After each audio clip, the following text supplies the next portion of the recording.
This is a country that has attacked the UK endlessly on cyber stuff.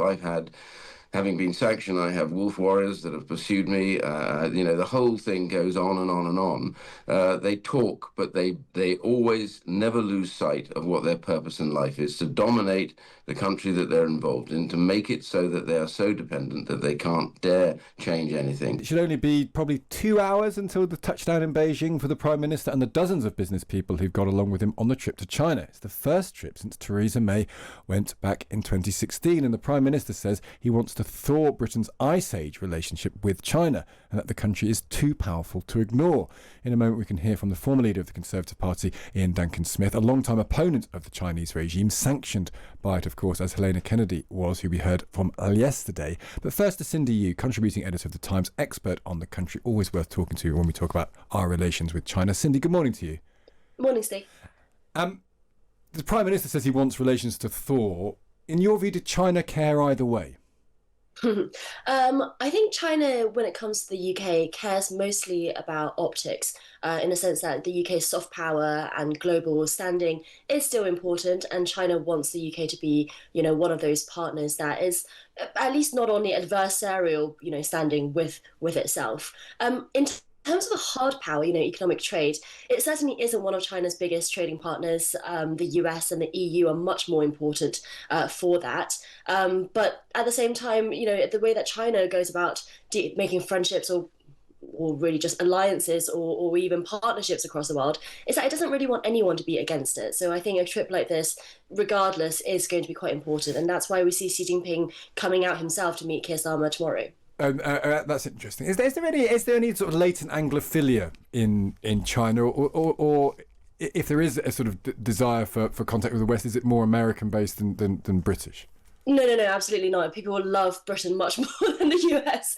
I think there's a sense of it which is kind of ancient civilization talking to ancient civilization, whereas the Americans are the new kids on the block. So there's definitely that kind of psychological feeling, and we see that play out in the British soft power that's very influential in China, like Downton Abbey, Harry Potter. That's why so many Chinese elites send their children to British schools, British private schools, and public schools and universities. All of that, I think the UK has an incredible soft power there. That, of course, is changing all the time. But in terms of the UK's position in the Chinese psyche, it is still pretty respected as a kind of in a soft power way. We had Helena Kennedy on yesterday, and she said she would really like Keir Starmer to secure something like the future of Jimmy Lai and get him out of prison in Hong Kong. Is that sort of thing likely? Because we've also been told that China doesn't want a loss of face. China doesn't see it. We asked William Hague, who's a former foreign secretary. He basically said they'll be mentioning it, but nothing will ever happen. How much actual concessions is Keir Starmer likely to get from Xi Jinping? Yeah, so I looked into the case of Jimmy for a piece for the Sunday Times last year, and in that process I looked into the other hostages that China has taken, political prisoners. In the case of two Canadians, Michael Kovrig and Michael Spavor, they were in exchange for the detaining of a Huawei financial executive, basically. So there was a kind of a quid pro quo there. And then in the case of some of the journalists, in Australia's case, they secured the release of Chen Lei, who is an Australian Chinese national who the Chinese had locked up. And that was in return for warmer relations. So it's Jimmy, which bucket does Jimmy Lai fall into? Unfortunately, he falls into a more severe bucket than any of those people that I've mentioned, because he has the money and the political incentive and the determination to keep making things difficult for China. And so he is an active dissident threat, if you will, but a dissident with a lot of money. So a lot of dissidents don't have any money at all, and that makes them less important. But so for Jimmy, it is a really, really tricky case. And actually, it's hard to see what leverage the UK has. One person that I spoke to for this piece who used to work with Jimmy Lai suggested that why don't we trade the embassy with them for it? If we say we'll approve the embassy, but you release Jimmy Lai, could something like that work? I've not seen that argument being made. I've not seen that argument being made by the opponent of the embassy either. And they've conceded the embassy anyway. Exactly. So we're now beyond that anyway. And then there's something grubby that feels about that transactionalism. But I think the other way to look at it is pragmatism, and China is very transactional. You get things if you have leverage. Yeah, you've got to give them something. Really interesting as ever, Cindy. Good to speak to you. Thank you. That's Cindy Yu there, contributing editor of The Times. In a moment, we'll speak to Iain Duncan Smith. I think his line has just fallen out. He is a China hawk, as you'll be very familiar with. But interestingly, he was sanctioned by China, as was Helena Kennedy. And Helena Kennedy came on this programme yesterday. Iain, I think we can hear from you now. Good morning to you. Thrown off just as you were doing your earlier interview, so I apologise. No, we can hear from you now, so it's really, really good to speak to you. Helena Kennedy, who I know you work with in the realm of China, said she was sanctioned, but she was in support of this trip because she thought that Keir Starmer could get things out of it. You're sanctioned by China. Are you supporting of this trip? No, I don't support it. I think Helena is probably a little bit conflicted by her personal relationship.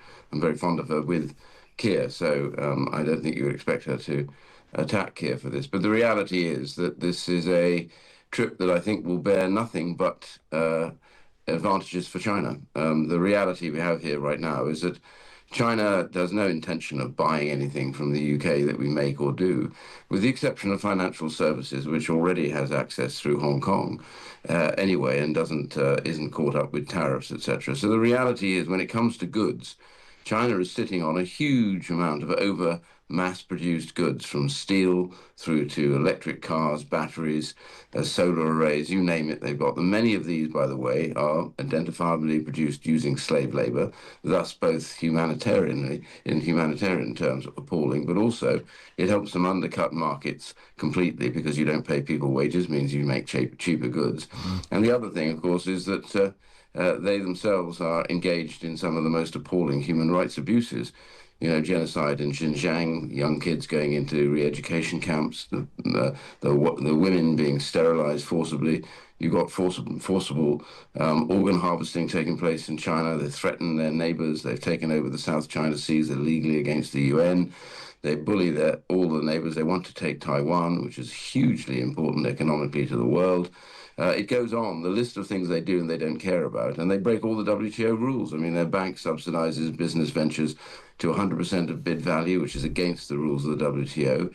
The list goes on and on and on. So when Starmer goes over there, I'm not quite certain what he thinks he's going to achieve. He's going to go over there to say he wants to mend relations. China will be happy with that, because they're ready to send their goods to the UK and they will dump them on the UK market. And yet we can't...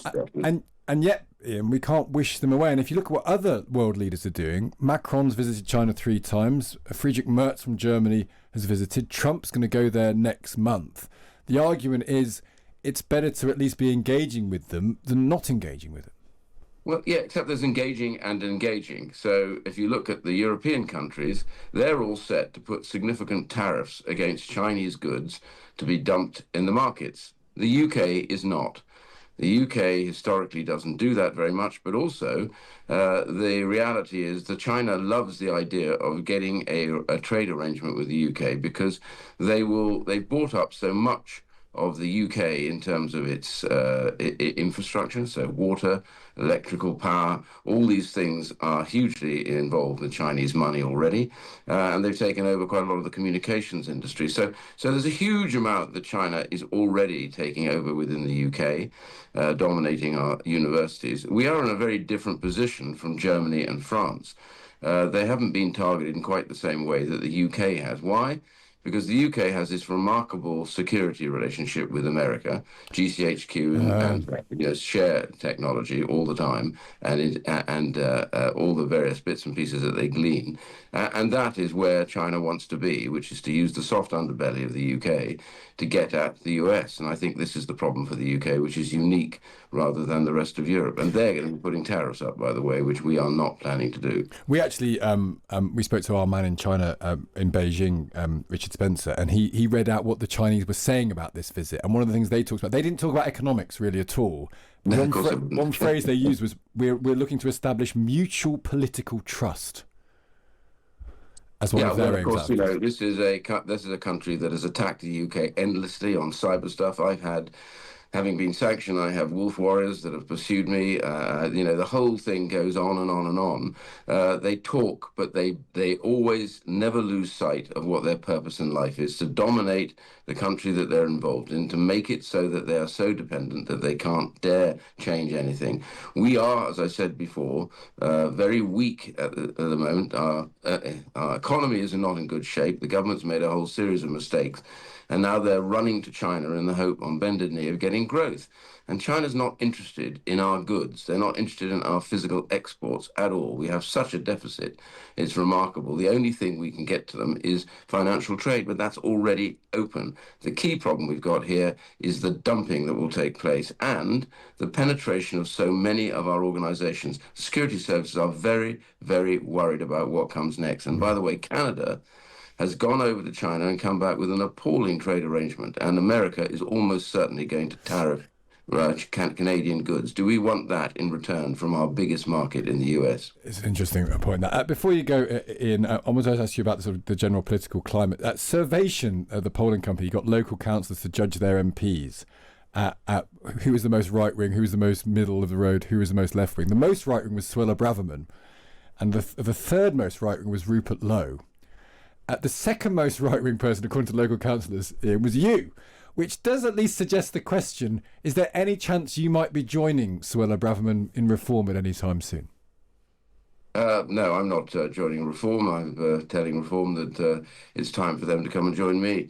The reality is that I'm very happy with Kemi.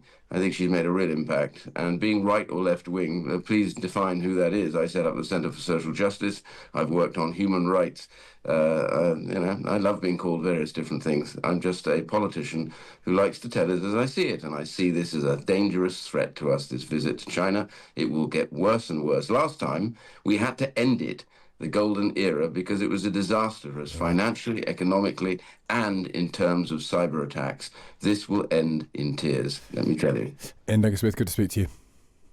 That is Iain Duncan Smith, member, former leader of the Conservative Party, and he's not going anywhere. He wants Reform to come to him.